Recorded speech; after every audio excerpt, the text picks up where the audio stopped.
starting off so strong with a worm-like metahuman called Velvet and Worm. What's going on? It's Doom Patrol, which is the right place for a villain turned hero like this. So Velvet is a worm form that works with a kid called Worm. Velvet likely created the human kid because he is capable of creating humanoid constructs capable of independent thoughts and actions. Likely he did this because he was supposed to be a spy for Peacemaker. The kid body could stay in one place while the worm roams around collecting information. The worm also lives in the body's stomach. It looks really weird and I don't like it. The boy and worm, they are separate things. The boy doesn't survive the end of the comic, but Velvet the Worm does and joins Doom Patrol, accompanying them on later missions. We have yet another alien out to destroy the universe. Everyone say hello to Necrostar. It looks like a big, scary, slippery starfish. The Necrostar is a star conqueror alien. On its to-do list is conquer the universe. We've seen ambition like this before, so how will the Necrostar do it this time? Well, it has necrospores on it and in it that it can release. When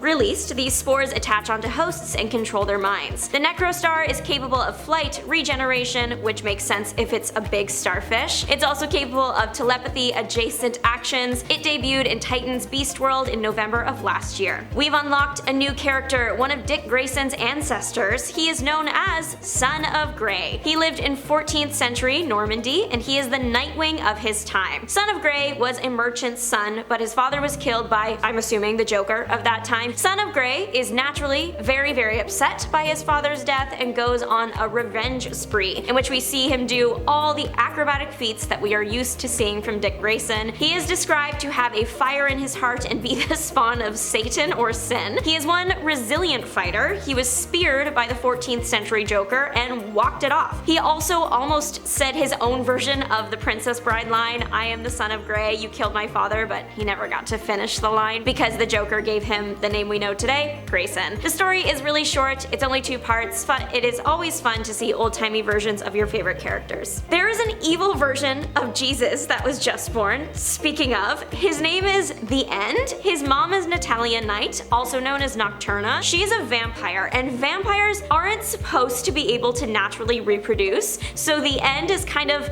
a big red flag, a big question mark, and it's a bit scary that he's here. His mom thinks he is the Dark Messiah and his destiny is to usher an era of horror and truth. I would love it if he didn't do that. Also, that seems like a lot to ask of this little kid. At least wait until his terrible twos. The End made his debut in May's Outsiders 5. So now we have Evil Jesus, and sticking with the Christmas theme, Evil Santa also made his debut recently. DC's Krampus truly would scare anybody. He looks like absolutely terrifying. He made his debut when Batman Santa Claus Silent Night came out on December 5th of last year. The comic is basically Santa and Krampus, they were once friends, and then Krampus was locked away. Now he's back and terrorizing the city, out to ruin Christmas to get revenge on Santa. Him and Krampus were like a good cop, bad cop duo. Krampus is clearly an extremely high-level threat now because everybody comes out to lend a hand to trap him. It is like the Christmas party of the decade, and I do hope they did a Secret Santa considering they were all together for the holidays. Krampus considers himself a god beast, which does make sense as he's shown to have supernatural powers, likely developed from his time in the Nightmare realms. I tried looking for other Krampuses that could exist in DC history and found nothing,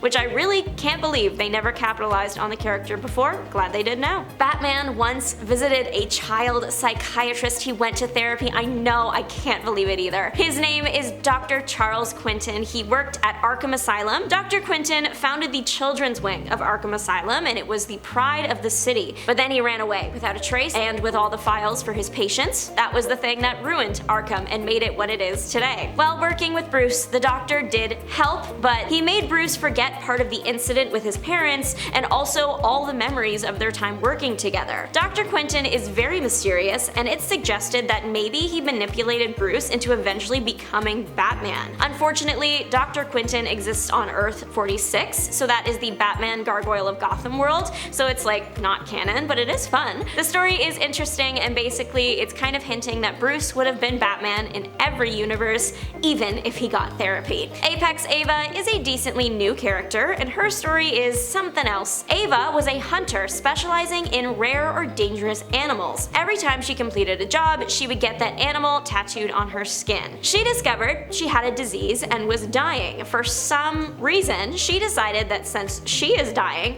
other people should go down with her. She switched to hunting people. Thankfully, she got caught and put in Arkham Tower. First day of Beast World rolls around and a spore comes into her cell. She has nothing to lose. She has a few days left to live, so why not eat the weird thing? The spore ends up curing her disease and turning her green and giving her animal-based powers. She decides to become the Wicked Witch of the West and gather up all the other beast people and create an underground fighting ring. Nightwing and Superman end up capturing Ava and stopping her messed up fighting ring, but before she can be held accountable, she escapes by turning into a bird, so she is still out there and likely still causing trouble. I personally am obsessed with Elizabeth Marston Prince. If you haven't heard of her, she is from the Wonder Woman Trinity universe, and she is Wonder Woman's daughter. Elizabeth grew up alongside fellow super kids Damian Wayne and John Kent. She was a bit younger, so they would often babysit her. There were a few times the trio went on missions together as kids, one time defeating Killer Croc, the other time they just visited the moon because Elizabeth wouldn't fall asleep. Trinity is still quite young and still loves to mess with her friends, challenging them to races, or making them all go on a mission to a Greek cave where their tolerance for pain, honor, and skill are tested. Elizabeth is her mother's daughter, she trained like her mom, she leads like her mom, and she is immortal and strong like her mom. What is quite cool about Elizabeth is she is the first holder of the 3 lassos of fate. I am